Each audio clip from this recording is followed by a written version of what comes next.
سمجھنے کی کوشش کریں گے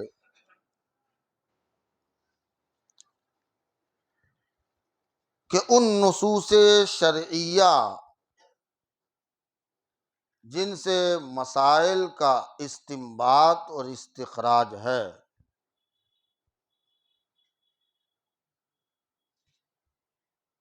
کتاب اللہ میں تقریباً 500 آیات ہیں جنہیں آیات محکمات کہتے ہیں، جن میں اللہ نے حکم دیا ہے، بندوں کو کسی چیز سے روکا ہے، حلال اور حرام دونوں باتوں کو اللہ نے ظاہر و باہر فرما دیا ہے کہ یہ تمہارے لیے حلال ہے اور یہ تمہارے لیے حرام۔ احادیث طیبہ پہ اگر نظر رکھ کرتے ہیں تو وہ محکمات حدیث جن سے مسائل شرعیہ کا استنباط و استخراج ہے، تقریباً ذخائر احادیث میں 3000 مرویات ہیں، احادیث طیبہ ہیں، جن سے حلال و حرام، احکام و منہیات مستخرج اور مستنبط ہیں۔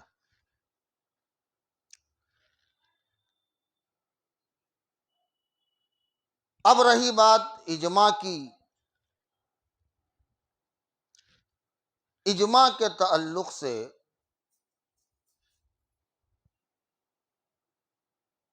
ہمارے یہاں کچھ گروپ اپنا اظہار خیال کچھ الگ کرتے ہیں، انشاءاللہ اس پہ بھی گفتگو آج تو شاید نہیں ہو سکے، آئندہ کرنے کی جسارت کریں گے۔ آج کی گفتگو کا مطمع نظر اور آج کی اس نشست میں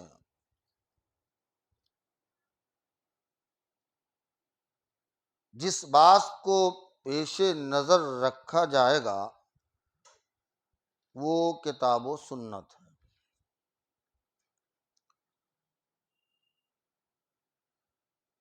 یاد رہے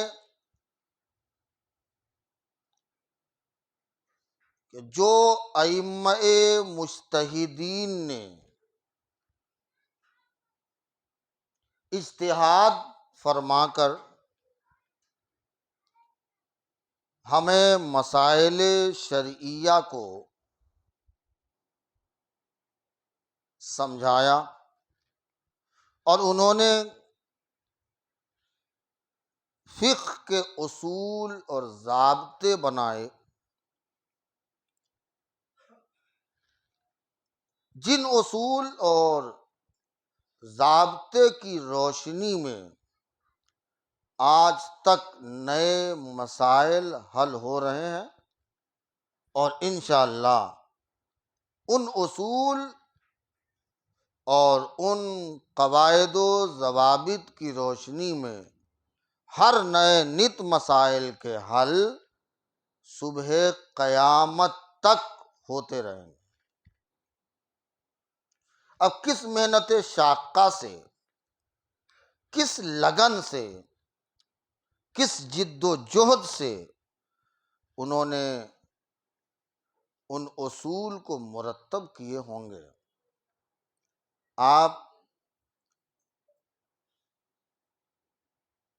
اس کا اندازہ لگانے کی کوشش کیجیے۔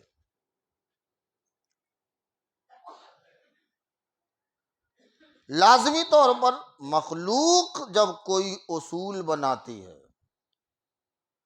چاہے وہ کتنا بڑا علامہ ہو، فہامہ ہو، کتنا ہی علم رکھتا ہو، مگر مخلوق جب اصول بناتی ہے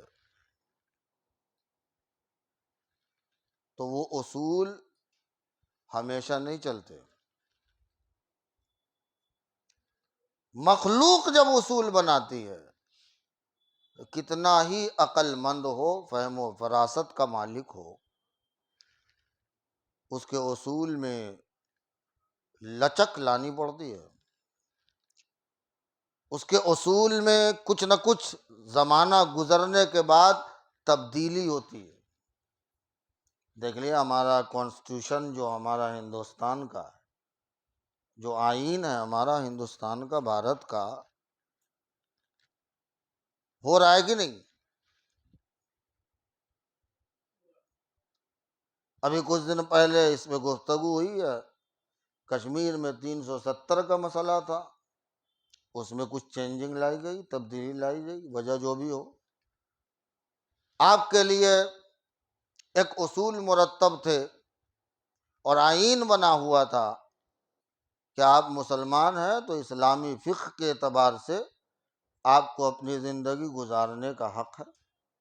کوئی عیسائی ہے وہ اپنے اصول سے چلے گا، کوئی مجوسی ہے، آگ کا پجاری ہے، آتش پرست ہے، ان کے اصول، ان کے مذہب کے، ان کے دھرم کے اعتبار سے وہ اپنا عمل کریں گے۔ نان مسلم ہمارے برادران وطن، ان کے کچھ اصول اور قوانین، ان کے تو اتنے ہیں کہ سوچ نہیں سکتے۔ ہمارے یہاں تو فرقے کچھ کم ہیں نا، پھر بھی ان کے بنسبت ان کے تو اتنے ہیں کہ اللہ رحم کرے۔ تو ان کو ان کے اصول کے مطابق آئین میں یہ حق دیا گیا کہ آپ کو یہ رائٹ حاصل ہے کہ آپ اپنے دھرم کے اعتبار سے اپنا کام کریں، کوئی حکومت آپ کے اس تعلق سے مداخلت نہیں کرے گی۔ مگر ابھی 70 سال بھی نہیں ہوئے اس آئین کو بنے ہوئے، ابھی 70 سال بھی نہیں ہوئے، اور بات آ گئی کہ بھائی یہ اصول میں چینجنگ آنی چاہیے۔ مثلا کہا گیا کہ بھائی سب کے لیے ایک قانون بنے، سب کے لیے ایک ہی قانون ہو، یعنی وہ قانون ایک ہو، بھلے مسلم ہو، نان مسلم ہو، بھلے وہ عیسائی ہو، بدھسٹ ہو، یا پھر وہ جو لا دینیت کی طرف ہے، جس کا کوئی دین اور دھرم ہی نہیں ہے۔ ایسے لوگ بھی ہیں نا جن کو مذہب سے کوئی تعلق نہیں ہے، ان کو بھی اسی اصول، اسی آئین، اسی قوانین پر عمل کرنا ہوگا۔ سب ایک آدمی، ایک ہی پلیٹ فارم پہ سب رہیں گے۔ عمر کتنی تھی آئین کی؟ قانون بنے ہوئے ابھی گزرے ہی کتنے، ابھی سینچری بھی نہیں ہوئی ہے۔ لیکن قربان جائیے امام اعظم ابو حنیفہ رحمۃ اللہ علیہ اور ان کے شاگردوں پر، بالخصوص حضرت قاضی امام ابو یوسف اور امام محمد رحمۃ اللہ علیہ پر، کہ انہوں نے وہ اصول اور ضابطے مرتب کیے کہ سن 80 میں امام اعظم کی پیدائش ہوئی اور سن 150 میں ان کا انتقال ہوا۔ 150 لے لیں آپ، 150 ہجری کے بعد آج تقریباً 1450 ہوا، تو آپ 150 نکال دیں تو 1250 کہ 1300؟ نہیں، 1250 ہی سو ہوئے نا، 1300 ہوئے۔ تو 1300 سال ہوئے۔ 1300 سال پہلے جو فقہ کے اصول اور ضابطے مرتب ہوئے، اس ضابطے، ان ضابطوں اور ان اصول